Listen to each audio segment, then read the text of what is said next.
యేసు ప్రభువు గురించి తప్పుడు మాటలు మాట్లాడాలని ఎవరైనా అనుకుంటే ఆయనలో పాపాన్ని చూపించి మాట్లాడండి. మీకు ఏమైనా దమ్ముంటే మాట్లాడండి. ఆయనలో పాపాన్ని చూపించి పుస్తకాలు ముందేసుకుని కూర్చుందాం. కానీ ఆయనలో పాపం చూపించగలిగే మగాడు ఇంతవరకు పుట్టలేదు. ఇప్పుడేంటి, ఆయన బతుకున్నప్పుడే ఎవడో లేడు.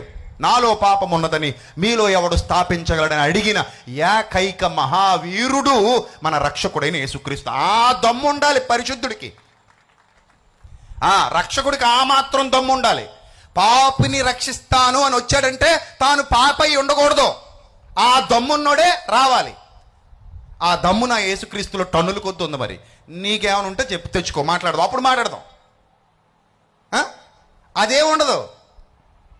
పైపెచ్చి ఆయన అంటాడు, మా వాడు ఒంటి నిండా బట్టలు వేసుకున్నాడు, మీ వాడు బట్టలు వేసుకోలేదు. చచ్చిపోయేటప్పుడు మాత్రమే బట్టలు వేసుకోలేదు, మిగిలినప్పుడు ఆయన మంచి మంచి బట్టలు వేసి తిరిగాడు. ఆయన కూడా ఆయన ధవళ